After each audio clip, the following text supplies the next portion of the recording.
የላ ይኸውልሽ አዲስ መኪና ገብቷል ያለውን ነገር አስረድቼዋለሁ። አንቺ ፊክስ ማድረግ ብቻ ካንቺ የሚጠበቀው ሰውዬው ይኸውና። ሰላም ነው? እንዴት ነው? በእናትህ በጣም እርዳኝ። በእናትህ መኪኔ ሞተሩ መውረድ አለበት ተብሎ ጎበዝ መካኒክ እየፈለኩኝ ነው። አዎ ድሬዱ መካኒክ እዚህ አካባቢ ከተባለ እኔ ብቻ ነኝ እኮ። በእናትህ በቃ አውርድልኝ። በእናትህ የታል ድሬዱ? ወርዷለኝ። ምንድነው መኪናው? ኤፍኤስአር ነው። ኤፍኤስአር ነው። ብቻዬን ነው የምወርደው። ሞተሩ አይከብድም? እምቢ ለትልኛው ብቻዬን ነው የምወርደው። ብቻዬን ነው። ሌላ ቦታ ላይ 900 ሺህ ብር ነው የሚያወርዱት ሞተር። እሺ አንተ ጋርስ 3000 አታስጠቁረኝ። እሺ ወንድሜ ተስማሙ እንጂ ጨዋታ አይደለም እኮ ያዝኩት። 6000 ብር የኤፍኤስአር ሞተር እኔ ችግር የለም አውርደው። 6000 ብር ነው አውርደው። 6000 ብር ትንሽ ነው።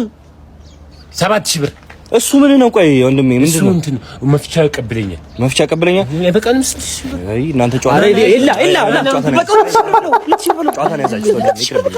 ይበራል 2000 ብር። አይ እናንተ ጨዋታ ነው ያዛችሁት። እሺ ምሳ ጋብዘን በቃ ምሳ ጋብዘና። እሺ በቃ የቱ ጋር መኪናው? እንዴ እታች ጋር ናኒ። እሺ ምሳ ምንድን ነው ጋብዘን? ጥብስ እና እሺ በቃ ጥብስ። የኤፍኤስአር ሞተር ለማውረድ በምሳ ደግሞ ጓደኛውን ያማክራል አንተ